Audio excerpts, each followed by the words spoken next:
guys, Marco the dog trainer here. Today we're going to go over my favorite e-collars when it comes to working with corgis.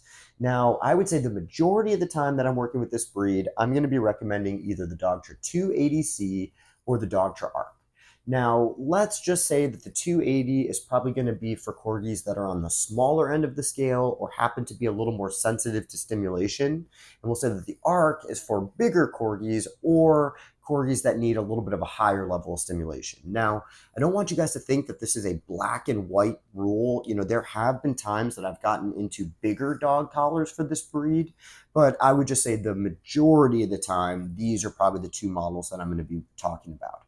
Now, the main difference between these two collars is going to be the size and shape, the strength of stimulation, and the distance that the remote connects to the collar.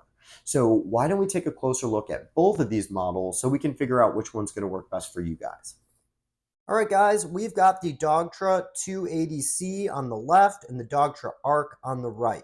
So we're going to go over all the similarities first, and then we'll kind of hit the key differences. So first things first, both of these collars are going to come with the adjustable contact points, so you could swap them out for longer or shorter depending on what your dog's fur is like. They're both going to come with a strap that's a little bit longer than what you need, so you can definitely cut it down to size. Dogtra does also sell kind of different colors and stuff like that, if that's something that you're into.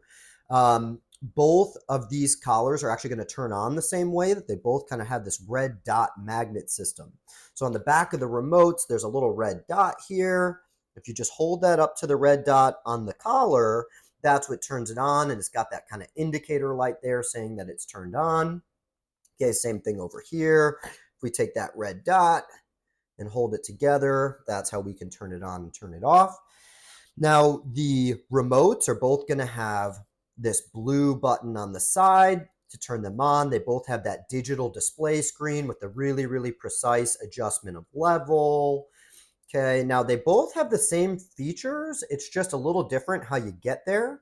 So on the 280, you're going to have your vibrate button on the front, your Nick button up top, your Nick stimulation, and your continuous button below. Okay, now on the Arc, you've got the vibrate button on the front, and then this is the correction button on the side, and now you switch between Nick and continuous with this little toggle switch here. So right now it's on Nick, right now it's on C, and that's really what determines what setting that button's on. Now we're going to ignore the orange buttons for right now because we're going to talk about that in a little bit. Now, both of these systems charge like almost exactly the same way, that they have an adapter that you can plug both of them in at the same time. There's this little rubber port on the back of the remote, and there's a little rubber port on the back of the collar. Okay, the rubber ports on all of these, that's what keeps them waterproof. So as long as those are plugged in, both of these systems are pretty much as waterproof as this type of equipment can get. Now, both remotes are going to come with the standard lanyard option, or in the box, it comes with like a little clip that you could screw this on if you prefer to wear this on your pocket instead. So those are really the main similarities between these two. Now, as far as the differences go, obviously there's a size difference going on here and shape, where it's not that the Arc is that much heavier. It's just got a different kind of like contoured edge to it. Now, I really like that because it, when dogs are wearing it, it can seem really discreet, almost like they're just wearing like a regular collar. And I always use the example that I do a lot of photo shoots with my dogs, and that can be a really nice way for kind of keeping this a little bit more discreet in the photos. Now, this one is just more of like a typical kind of box that you see on more traditional e-collars. Now, like I said before, they both go up to 127, but 127 on the Arc is going to be stronger than 127 on the 280. Okay. Now, obviously, we also have a couple different buttons going on here with the Arc. So the Arc automatically comes with the option to be upgraded to a 2-dog system. So right out of the box, these orange buttons aren't connected to anything. So it doesn't really matter, like if you press them, it's not going to do anything. But let's say I ended up getting a second dog unexpectedly. I could just buy a second collar and sync it up to the orange buttons on this remote. Where the 280 is not quite as easy to upgrade like that.